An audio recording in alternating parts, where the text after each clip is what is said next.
Welcome to She Said That Out Loud, a place where we have inspiring, simple dialogue of our thoughts and ideas about concerns we face today.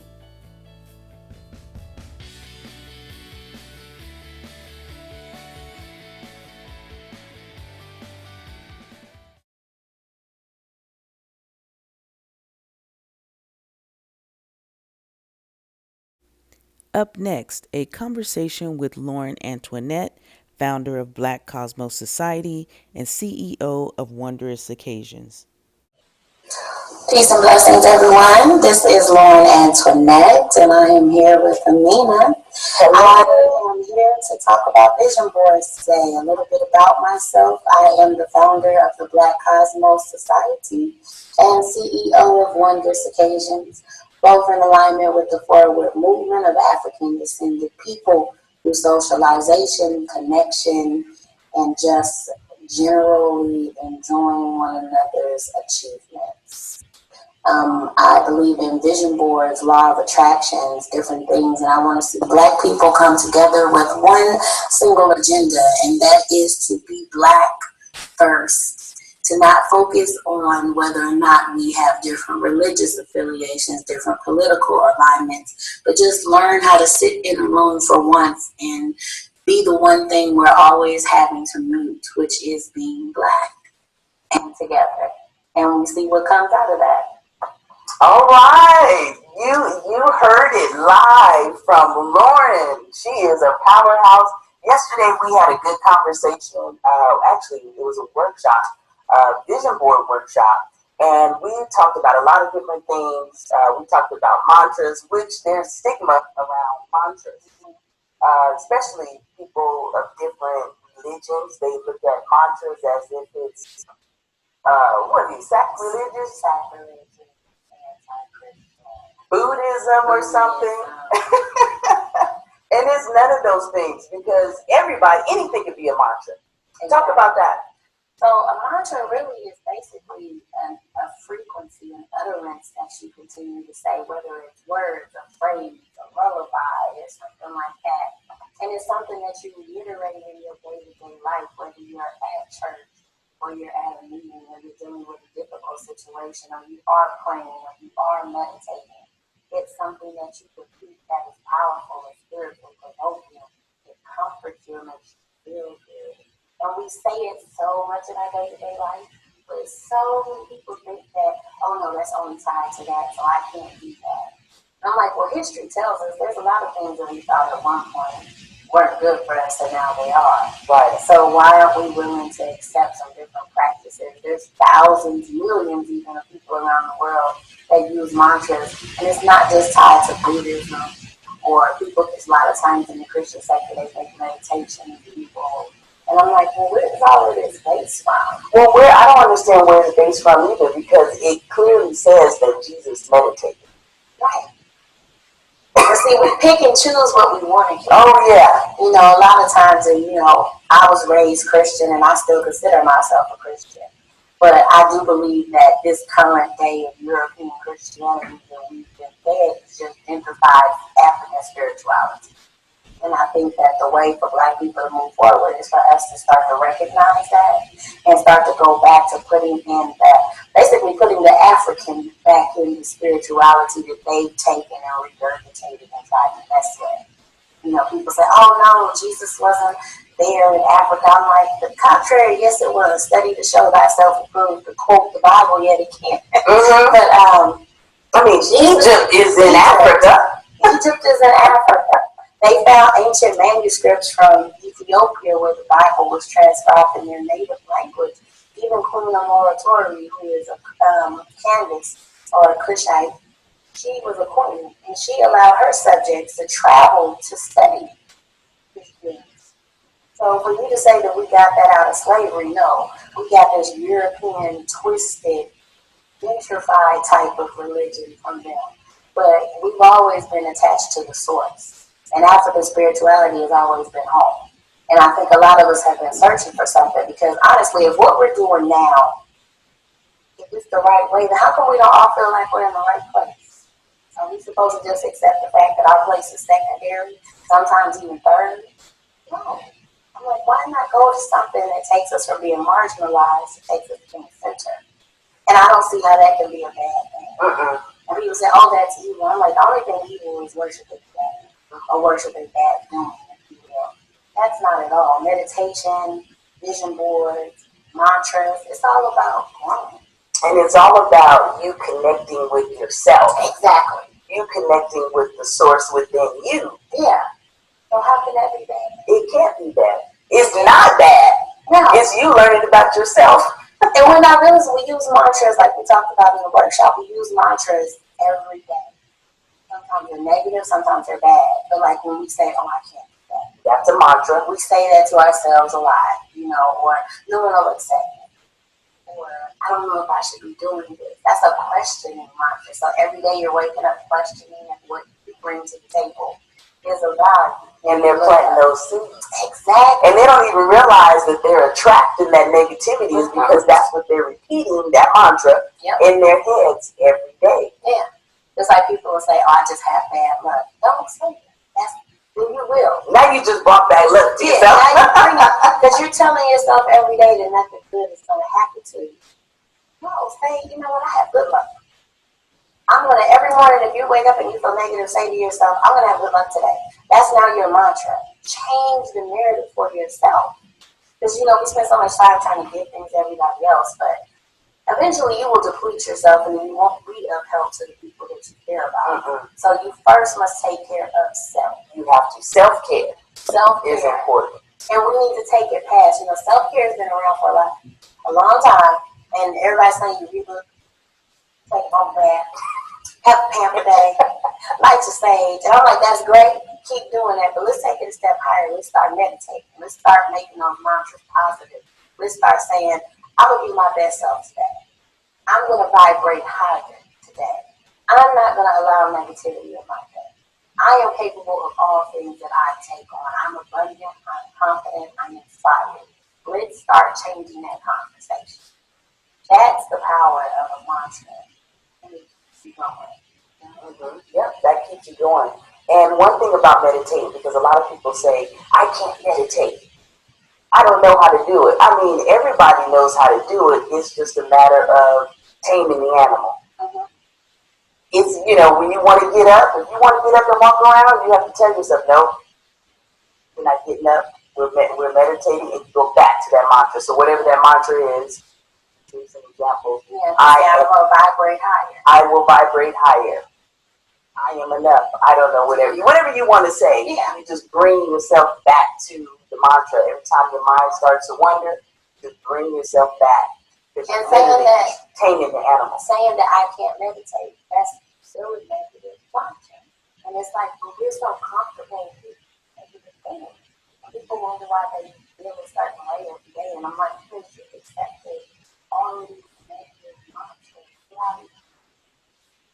That goes back to what we were talking about yesterday, is picking up other people's beliefs and carrying it as if it's your own. So you have to learn to put down some of that weight that don't belong to you. Sometimes it could be a belief.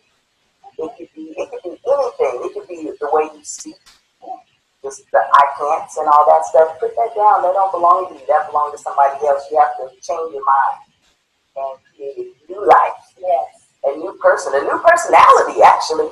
Because that's what you're doing, because you're literally reprogramming yourself from what you've been taught. Yeah. You're kind of like decompressing from stuff. You know, a lot of times people who don't want to meditate, I'm like, you're really feeling yourself.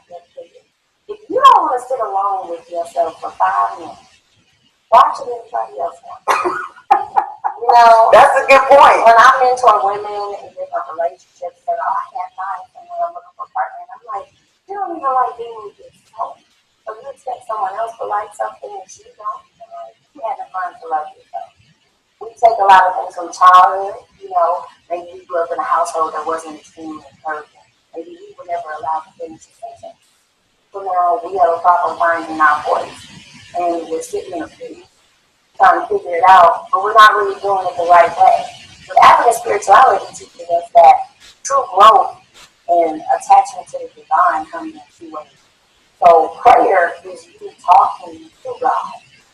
telling him the things, giving him praises, giving thanks, telling him about what you're going through.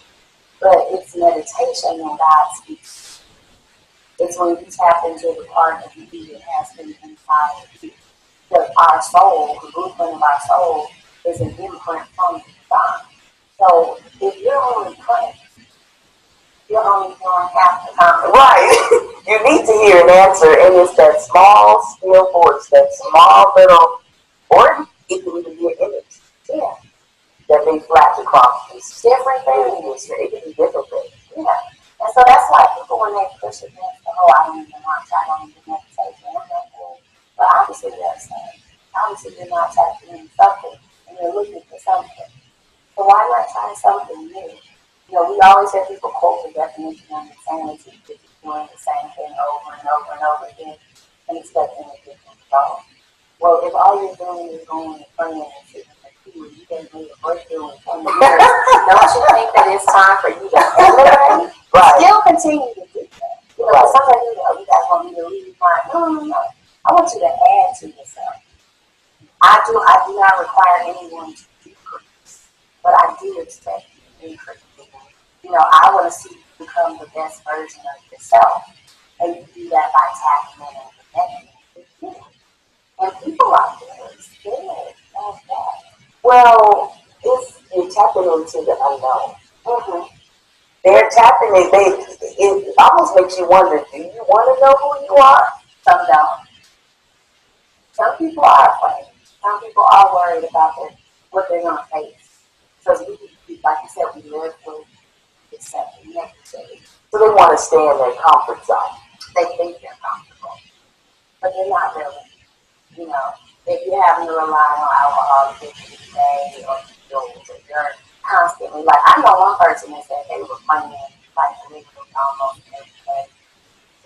They just trying to get a breakthrough. And I was like, well, did you get it?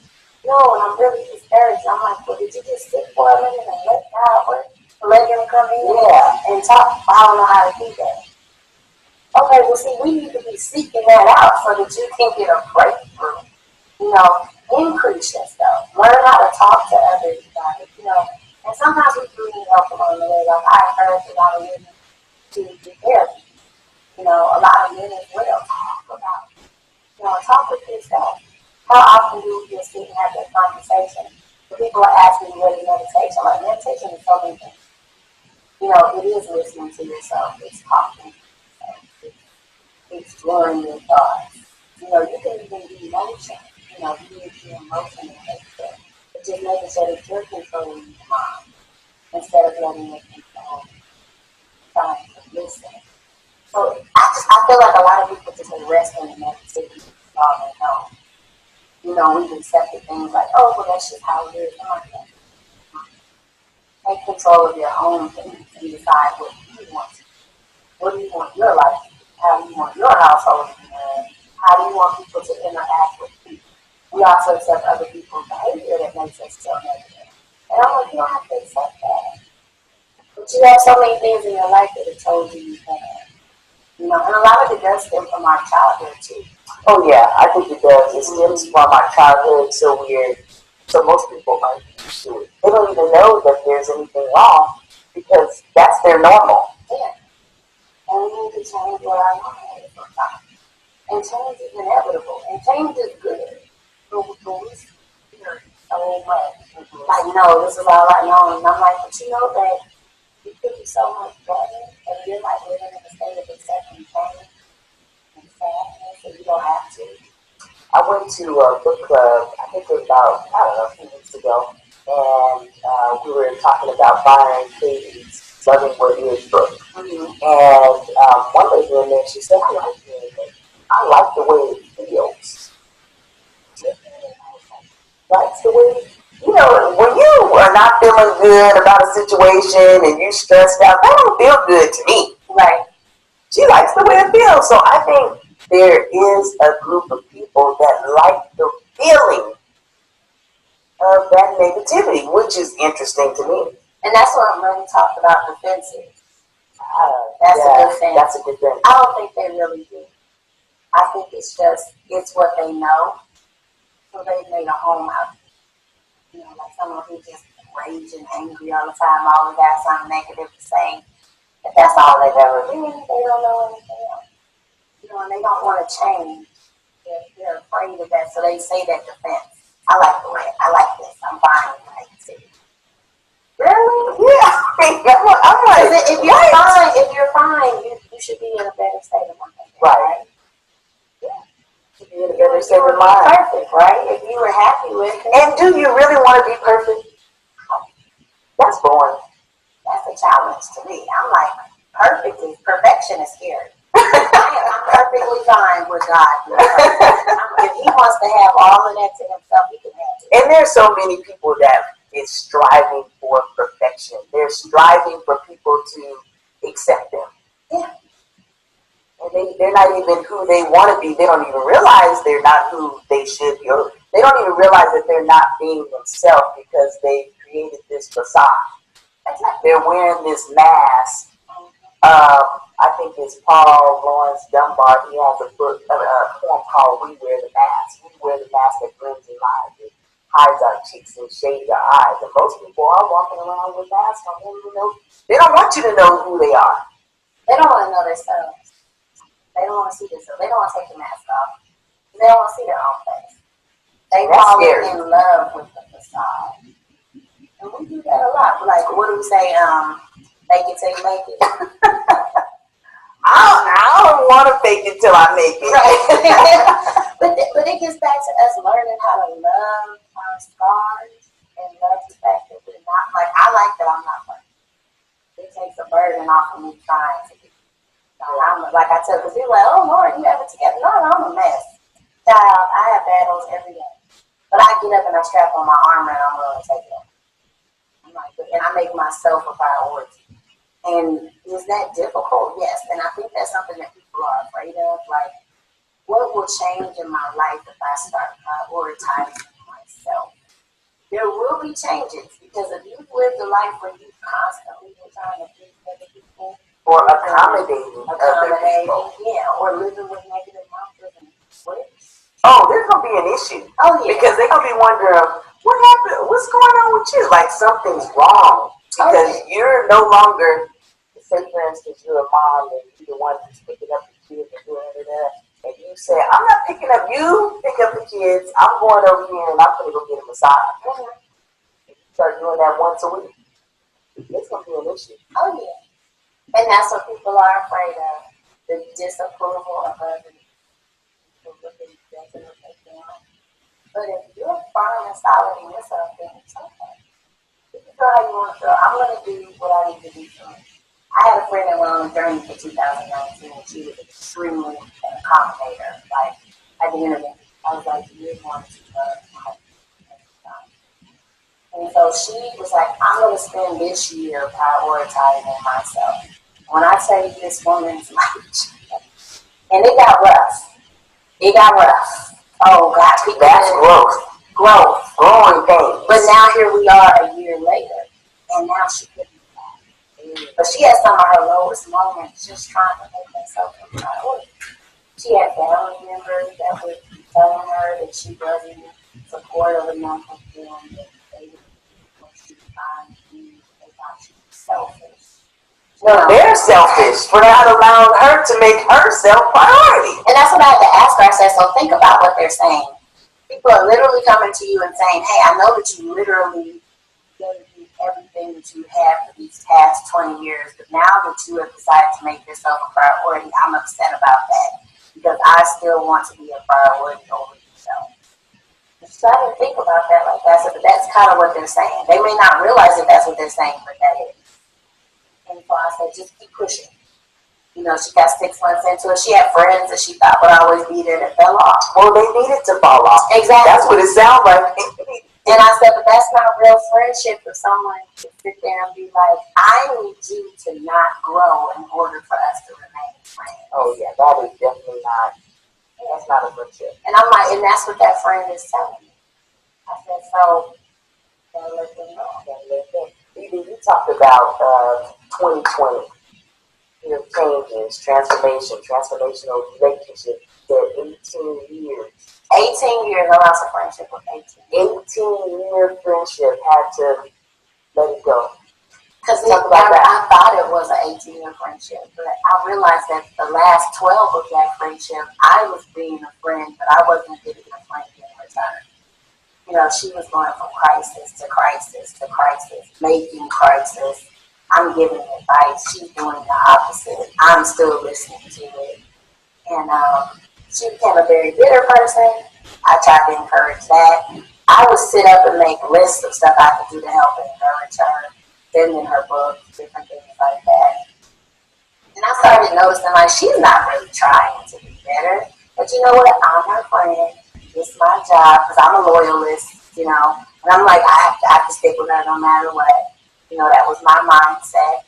And then I started going through some real difficulties with some things with family and health-wise. Well, you know, life comes at you fast sometimes. And every time I tried to rely on her, she would instantly turn it back to, okay, but let me tell you about me. And then when I started trying to force it, when I started saying, nope, I'm going to be assertive, and I'm going to tell my friend about, I need you to be here for me. And then it was responded to with trying to tear me down. And saying things, you know how friends know certain stuff that could really hurt you? That's what she did. She started doing that. Oh, no. And she started using information against you. Yeah. Started saying, well, you know, you said this and that ain't good about you. And it just became an attack. And I got off the phone with her one day, and I remember I cried for probably about 2 hours. I was so upset. Because I felt so unsupported from someone that we've been together forever. And I was just like, you know what? I'm still going to give her one more try. Right? I tried. I was like, I got to try to stick it out. She's my friend. And I called her, and the minute she started talking, it was not how are you or anything. It was like, oh, God, let me tell you what's going on right now. Started rambling, and I just started feeling sick. Physically sick? Physically sick. I was just like, I don't want to be here. I don't want to have this conversation. And I think that was myself finally being ready to detach. And I told myself, I said, when I hang up this phone, this will be the last time that she and I speak. And something told me, like, well, maybe you should let her know that you're kind of. And then the thought came to me. I was like, well, when am I supposed to tell her that? Because she never listened. And literally, almost for the last 5 years, every conversation we had ended with her rambling about her being like, okay, so now I gotta go, but I'll call you later. Not know, do you have anything to say or anything? And she would hang up before I could even say goodbye. It got to that point of being rude. And so I realized I'm just your sounding board. So I hung up on that last call, and I was like, I'm done. I was like, this is not making me feel good at all. There is no reciprocity in this relationship. And I'm allowing this to be something in my life that makes me feel really horrible. So I just went ahead, blocked the number, blocked the all platforms, and I moved on. So do you think for somebody who's going through a situation like that, because there's a lot of people who go through situations where they know they need to cut someone off, but they're afraid to cut someone off because they have so many years invested in the relationship, or whatever they have going on. Do you think it's best to cut them off like that, or do you think it's best to have a conversation, or it just depends on the situation? I think it depends. Like for me, I couldn't even tell her how my day was, so I didn't see a situation where I would even be able to explain it. Because every time I tried to force my conversation, I would get, verbally abused. So I was like, well, I'm just going to leave it. I think if you feel like you can have that conversation, that's good. But sometimes with people that are extremely self-serving, if you allow them a platform to talk about it to you too much, they reel you back in. Because that's part of the manipulation. And it's hard. It's very hard. I still feel guilty sometimes. Well, you're growing. Right. You're growing. She's not. Mm-hmm. So sometimes you have to go ahead and just let certain people go. Yeah, and I've heard people talk to me about it. Well, oh, it's really hard. And I'm just like, I've known this person since 18 years. And I'm godmother to one of our children.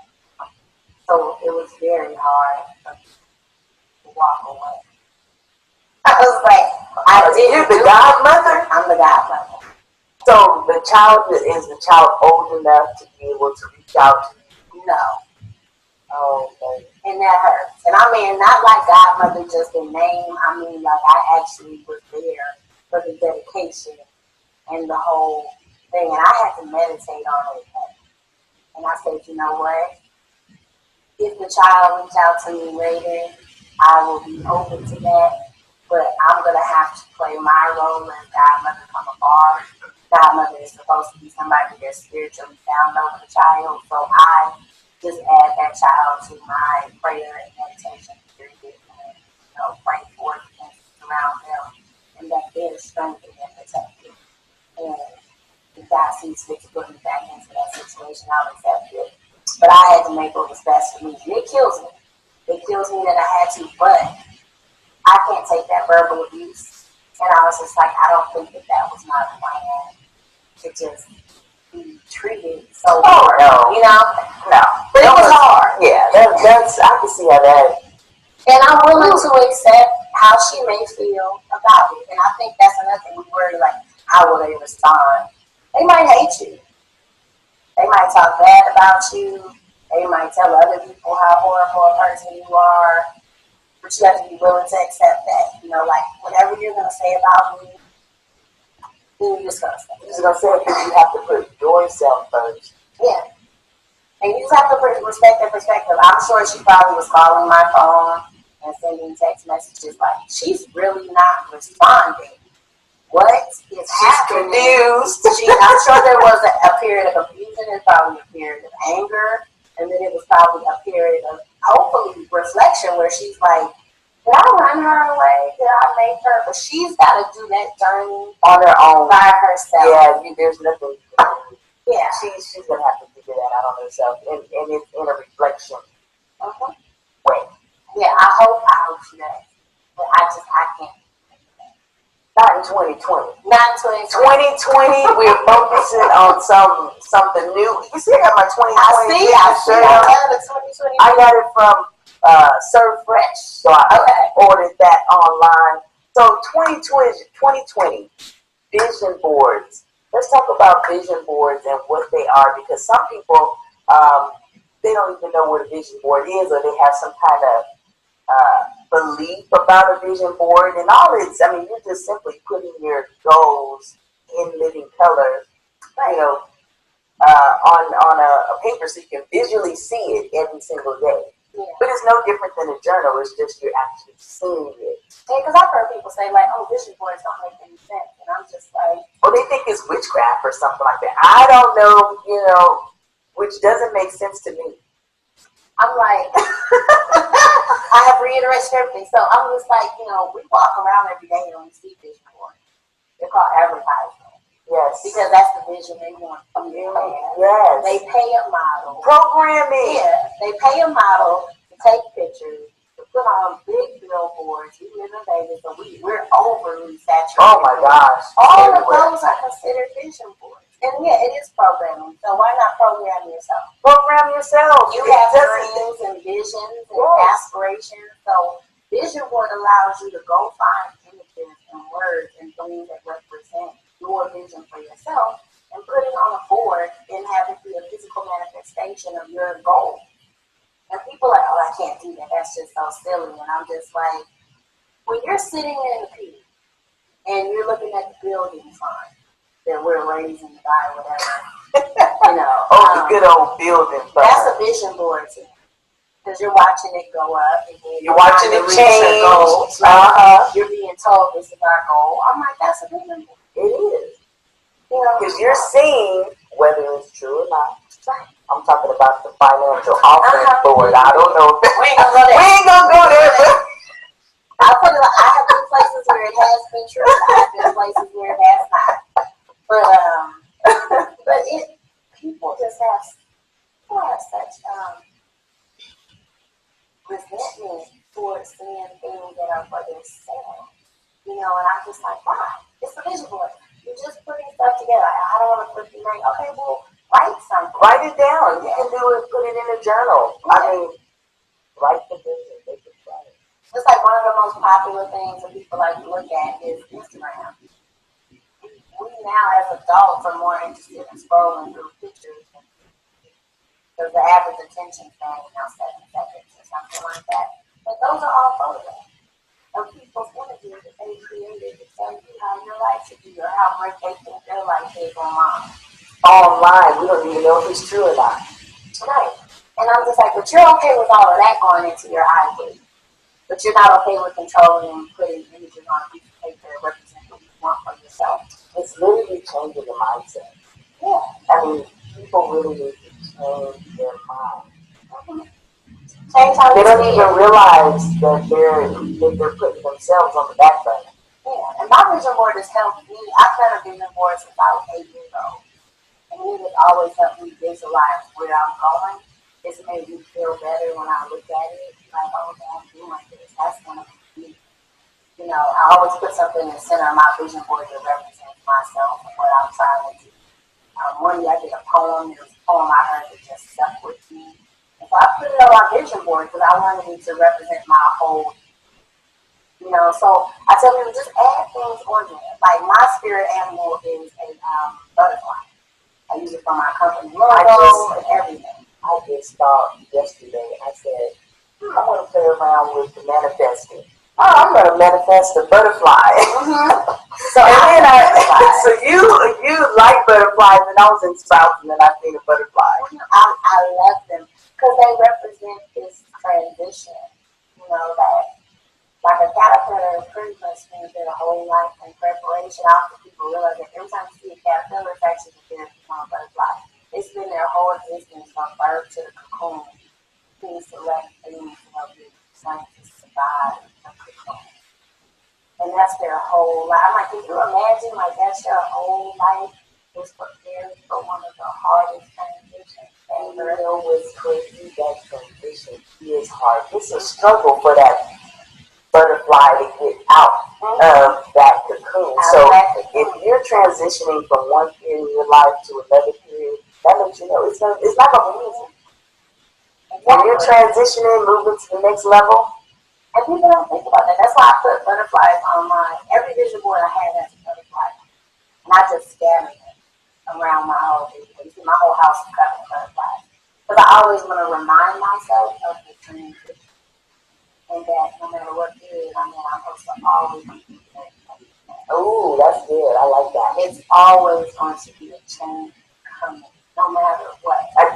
It's inevitable. Change is going to happen. What do you think about people who don't really go through any changes? Or maybe, I mean, life just seems comfortable to them and they're not really experiencing anything that has shaped their heart. I think they're sad and what? And limited to not know themselves. Like, you know, maybe you didn't have these epic moments with other people, but for you to have spent the whole life here on this and haven't had nothing happen and haven't had anything happen, and you got comfortable with that, that's not a good thing. And you're, oh, well, that's fine. I'm fine with it. I'm like, you're only fine with it because you've never allowed yourself to look at all the other stuff that it could. You're not stretching. Right. And are you really being honest? Like when you're at home alone by yourself and you're obviously watching something on there that you like. Don't you kind of wish that you were the people on the TV? You know, what is it that you find appealing because that shows are lacking in what you really want? So you're not really fine with it. You just accepted that negative mantra to say you're fine with it. You straight the feeling, you know.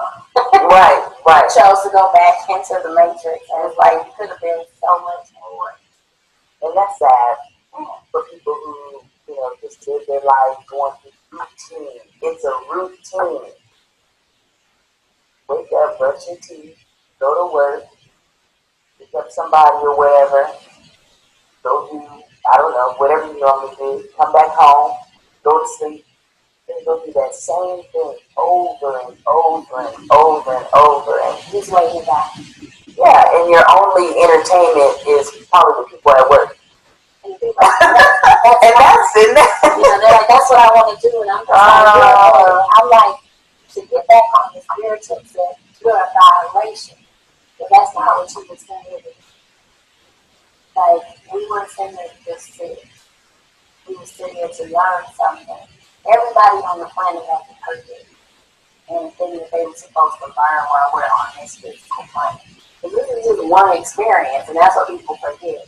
I'm like, God did not assign your soul to this place to sit on your couch and watch reality. Ooh, reality. I had to cut reality off years ago. You know, and I mean, if you watch it, fine. Whatever you watch objectively, though, and understand. But what are you But who doing watches for yourself? objective? You know, but watch out for yourself. What are you doing? You're watching somebody else's whole life play out on the TV. But you didn't spend 5 minutes doing anything for yourself today. I went to work. Work part of time. That's something that you have to do because that's become a condition of our existence. We need to work and we need to have faith. But what did you do to grow? What did he, the divine, need to be when he originally survived? It was not watching Love and Hip Hop. It was definitely not watching Love and Hip Hop. Or even if you watch a more healthier reality show, you're still watching other people achieve their dreams, work on their selves, making all the money while you sitting here going to a low-paying job. Why do you have to be convinced to work on yourself? Like, oh, I am working on myself. No, you're not. You're sitting at home watching other people work on themselves. Like, you should be growing.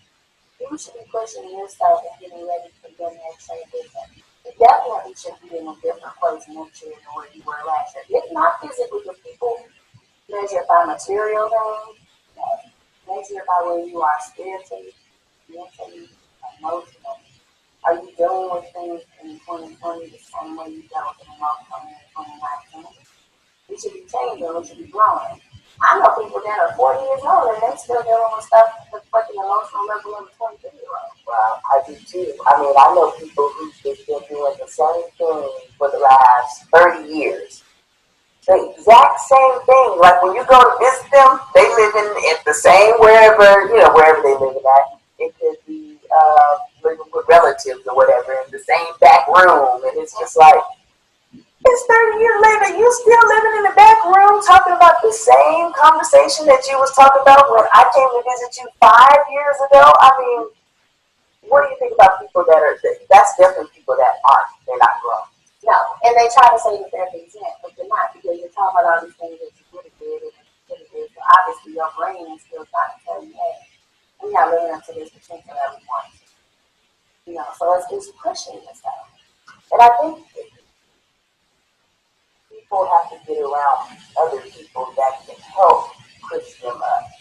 Because it's like whoever you hang around, I think I listened to, I don't know if it was Jim Rohn or something, whoever you hang around, they're like the sum of how do you explain it? Explain it like that's basically like your level of success. So if everybody you hang around with is making $15 an hour, that's the level, that's where their mentality. You need to get around people that's going to take you up higher. So if you want to be a multi-millionaire, you need to do whatever is possible to try to figure out how you get around those type of people and start learning from them. And that where your advice pool comes from is important too. Because I tell people like, don't seek advice from someone that's not in the position. Oh my goodness, I don't know how many times somebody tries to tell us about a business. Whatever it is. We have a business. Why are you giving business advice? And that's what I tell because they're like, well, I asked so and so this. I'm like, okay, I had a friend that was like she had a mentor, and her mentor was married. And she's like, oh, I want to be married. She knew of all the issues that her mentor was having in her marriage. And I was like, so why are you seeking advice from someone? Do you want her exact situation? She's like, no. I said, so then you need to go get advice from someone that's actually in a situation that you want to be in. You're being envious because you're just looking at the outside. But you need to be seeking something that helps you. Like, if you want to be more balanced, talk to someone that you see practicing and working on that. Maybe they haven't fully achieved it, but they have that aspiration to do it. Be careful when you ask for advice. Everybody got an opinion. Oh, that is so true. But they'll lead you somewhere that Exactly. you need to go. And I know some people are not going to they're going to disagree with what I'm about to say because I feel some tomatoes throwing spirit. But to me, Ayala Dansat. Mm-hmm. I like Ayala. If I'm not saying correctly. Iyanla. I like her. I like everything about her. However, she's not married. So I don't want her giving me any marriage advice because I actually read an article where she says she don't want to be married. So if you don't want to be married, why are you advising me? And I know me and my sister, we got into a debate over it because she was like, well, she's qualified because she used to be married. But she don't even want to be married. So I think, and it goes back to what you were saying. You know, I want to talk to somebody who is married that and that's something can that give me some advice. we as African descended people have to be careful about. We thank good people way too fast. Just because she's on your TV, been to Essence and seen her at a few conferences and you pick up a couple of her books and make you feel good about what you're doing. All of a sudden she's unapproachable to anything. And I don't even think she wants to be unapproachable. You feel that she was not approachable? No, I mean like the way people say you shouldn't disagree with her. Oh, I disagree. Yeah, but I'm like, even she wouldn't think that she's not. She doesn't mind you disagreeing with her. I don't get that vibe, but I wonder why we as a people always like, oh no, we automatically agree with everything this person does now, and I'm like, no, you don't have to agree with everything. You can pick and choose this. You gotta sit. We're all human, so no one is perfect. Everything someone says is going to be correct. That is right. You don't have Was to. she at the Essence Fest? Yeah, she's there pretty regular. Did you see her speak? Mm-hmm. I've seen her speak several times. So what do you think? I like what she does. I like hearing her talk and different things like that. But then I feel torn a little bit because some of the work that she does, it has a sacredness to it that I wish wasn't televised. And there's some things that how they put on the airwaves takes away from the sacredness of it. And it allows the world to comment on things that you have to be wrong. Like to me, you can't film a vibe. Mm-hmm. I just don't feel like you can. And there's some things that we do, like the work that she does, it works for certain people. But is she an expert on everything? No. And I don't think she wants to be. But people are like, oh, you can't talk about her. You can't talk about this person. We even do it with people in our day-to-day life. We do it with our Uncle Charlie that did the mountain records his whole life. And then he died, and everybody at the funeral was talking about what a saint he was. Yeah. And the man wouldn't pour water on you if he was on fire. But because he died, all of a sudden Uncle Charlie is unapproachable about it. We can't say anything. Or they do that with Oscars. Yeah, we do it with everybody. We always put them on some type of pedestal. All the time. They're not touchable. I'm like, why do we do this? I don't know why we do it, but in 2020, we're not doing that. We holding folks accountable in 2020 and being like, listen, you out of order. You know, and we need to start, I want to see us start dissecting more the things that we say we're going to do. Like you had just mentioned, like how people say, put yourself around those that are, above what you're doing. And I'm just like, but you do realize that means that the person above you has to be willing to be around someone that's beneath them. So when you do make it up to that, don't forget to give back because somebody gave back to you. Because if someone only wanted to hang out with folks doing better than them, it would never happen because that would mean the person above you would see you as the little. That's true. That's true. Like we have to think about that. I don't associate with them. And I'm like, why? Well, see, the way I'm looking at it as, I definitely wouldn't want to cut anybody off like that to be like, I don't associate with them.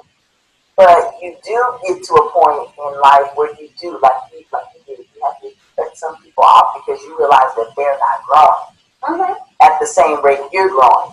Exactly. And they're like, their siphoning so much energy. Oh yeah, out of they you. definitely have to be on that same level. Just But like you're right. The other person who's high, has to be willing to give you a little bit of their energy. But you're not gonna be around them a lot, though. Yeah, but I think like when you allow somebody to come into your circle and they want to learn something, they have to be real.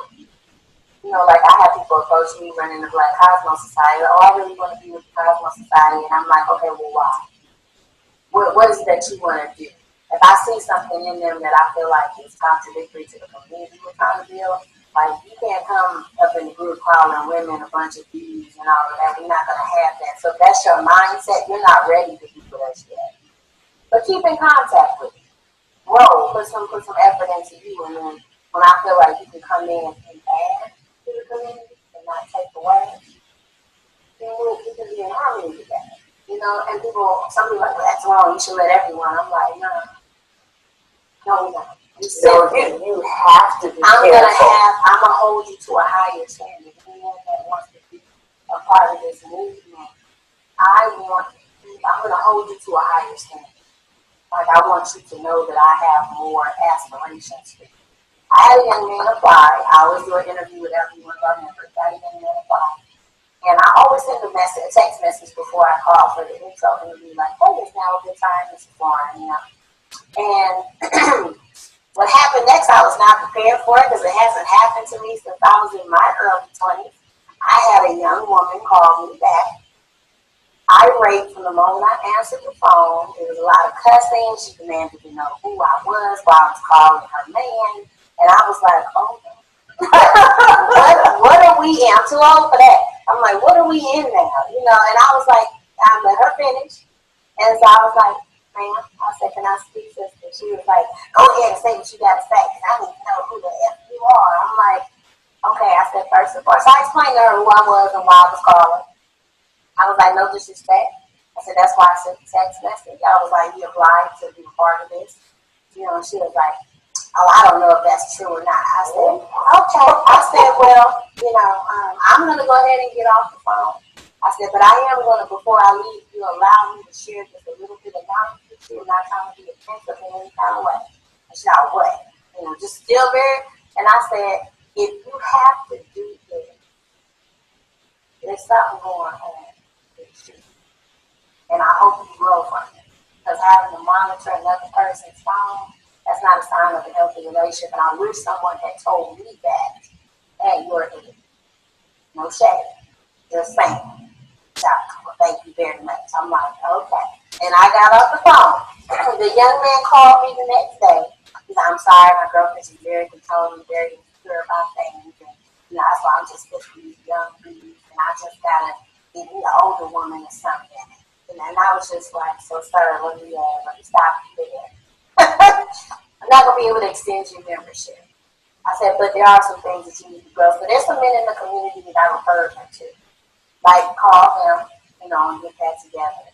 Learn how to elevate yourself. I said, because what we will require of you in this arena, you're not ready for it yet.